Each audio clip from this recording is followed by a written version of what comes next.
Well, looks as though they've almost completely come to a stop there. Let's hope there's no stalls, because that's game over almost if you stall. The Porsche leading them round. Porsche with the lights off. The lights are still red. If they go green, we are going to be racing into Redgate, and it is going to be a real explosion. We're coming out of Goddard's the last corner. Beijing are in control of the race right now. They should be line astern. If the light goes, and we are racing. Away we go for the first ever Super League Formula, and Beijing holding on to that lead to start off with as we head to Redgate for the first time. Sevilla seems to be holding on to the second place, but very good start from Olympiacos. The clock you see on the left shows you that we have a 39-minute race plus 1 lap. And Beijing are already off to the races. Look at them go. Alain in trouble already down the Craner curves. Luckily, Andy Zuber holding on to it, gaining a place. But look at Beijing, they are flying. Everybody went through, no crashes. Very, very good start from everyone there. Very impressed with no crashes and all. Ooh, a little bit of a lock up there, and that was again Andy Zuber having forced his way through.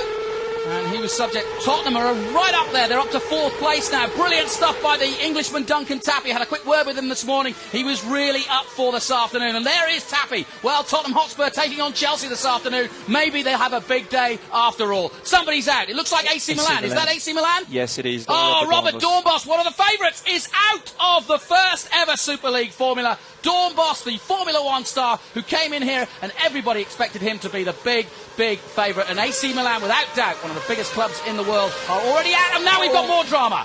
Nelson Philippe from Dortmund jumped or climbed over the car in front of him. Not quite sure who he was. It's Andy Soucek with the Corinthians. Yeah, the Corinthians, a lot of their fans, of course, Brazilian fans, looking for one of the biggest clubs in the world. 100,000 came to the launch, but sadly, it's come to just less than a lap. And Corinthians are stuck in the middle of the track. This is what happened.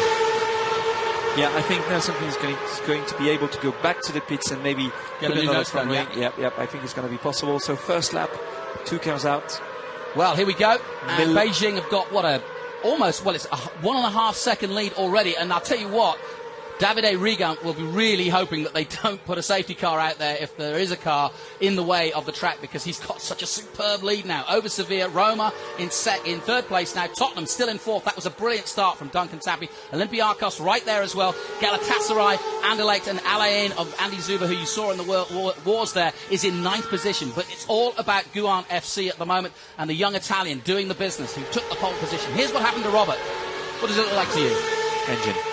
Yeah, engine's gone. Pop, I think. Yep, I think the engine's gone, especially when it's stopping. There's a lot of smoke, water coming out, so not good, not looking good. I hope they will be ready for the next race. And if you're wondering who is mechanicking a lot of these cars, they are some of the best men in the world, some of the best teams in the world. High Tech, of course, looking after Liverpool and several other Astromega. Many teams, very famous. Alan Docking, also part of this.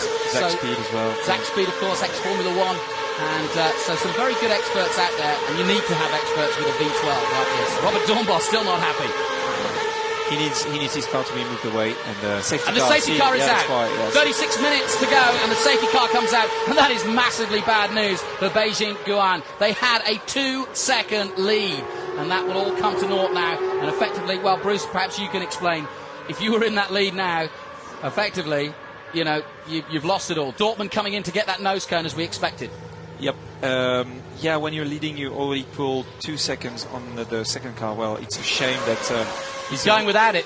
Well, yeah, it's a real shame that he's going to lose that advantage. But he looks very strong, and I'm sure he'll do the job again. Now, interesting decision. Would you have done the same? He could have stopped, changed the nose cone, but he would have wasted so much time that he won't get out before. Exactly. That's why he's done that. And I'm not sure he's allowed to do what he just did. Zach Speed are talking about it. That's the German Zach Speed team, and a lot of talk now. What are your thoughts? Basically, it's miscommunication, because they should have called him in, but they should have called him in once he has rejoined the safety car, not until the safety car is not there with all the grid behind him. So basically, he just nearly lost a lap. That was the start, and we went on board here into Redgate for the first time. It was an amazingly clean start, because it's not a very wide field. And good defensive driving from Rigan. He just made sure that nobody got up the inside of him. So crucial. Another car out, and that is Flamenco. So AC Milan are offside, so to speak, and so are AC Milan, sadly. So big Brazilian contingent are out. Flamenco very little time in the car as well, but they too, like AC Milan, are out of the first ever If you just joined us, you're watching the first ever Super League Formula. Beijing leading the way, Sevilla in second place and AS Roma in third. Sadly, Borussia Dortmund, the great name of Borussia Dortmund, out of the race. And, yeah, that is just not fixable. The bottom line is they would have to replace the whole of the front of the car, and you don't know what's happened to the suspension. So he's decided to call it a day. There is a second race, and, ironically, he will be at the front end of it, or close to. There's another irony in it. You know, when you start thinking about AC Milan, Flamenco, and now Dortmund, they're going to be at the front for the next race. Yeah, they're going to be at the front. I mean, Nelson Philippe could have done a good race today. He has experience in champ cars as well, which is same kind of heavy car and 1 hour race. So he's going to be good. He's going to be very strong for the next race. I think they decided to stop because, as you said, suspension might have been damaged, and it's safer to stop early, fix the car, and get ready for the second race. Very impressed with Tottenham, the team you can see right in the centre of your picture right now, just behind AS Roma.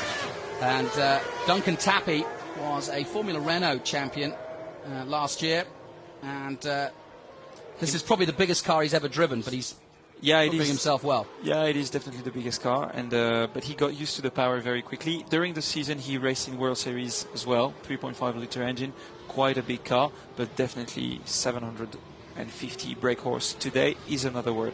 The long walk home, and likewise for Nelson Philippe, taking off the hands device and waiting and watching the rest of this race. 26 minutes to go, we are still racing, and the sunshine is coming out here at Donington Park, so we should have a pretty interesting sprint close to this, and plenty of drama in the early stages, as we expected. Zach Speed, though, losing out. The German team looking after. Okay. Now, I've got a feeling. Safety car. And we are going green. Beijing will lead them away. 25 minutes to go. Here comes Tottenham around the outside as they head towards Redgate. And defensive driving from Toccacello, and he will not allow Tappy through. And AS Roma and Tottenham. Well, it could be a Champions League final, that one, but between the two of them, fantastic stuff. Anderlecht are out. Craig Dolby, the young Englishman, out for Anderlecht, the former Belgian Renault champion, representing Anderlecht and pulling off and onto the grass and out of this race. Beijing doing a very good job at the restart again, and that it was the toughest time, and it could be the make or break of this race. And I was going to say, if Beijing weren't going to run away with this race, they had to get it right from the restart. Yes, Beijing did a good job. Sevilla was just behind him, 4 tenths behind him, and AS Roma as well was very close, only less than a second behind him. And AS Roma looks very strong because he's already in the back of Sevilla car. Well, that was at Hollywood, and Anderlecht out as they head down towards Craner Curves again. But it is Beijing leading from Sevilla. AS Roma in a mighty fight with Tottenham Hotspur, Olympiacos and Galatasaray, the two Greek teams, right behind in 5th and 6th. PSV Eindhoven, surprised to see Jelmer Berman down in 7th place. Expected him to go better than that in the early stages. But it is Beijing, and let's have a look at the times as they come out of Goddard's again to complete the lap. We are racing with 24 minutes to go. Beijing crossed the line, a 1:20.8 that last lap, and a lot quicker again than anybody else, and he's pulling away at the front, 1.4 seconds ahead of Sevilla.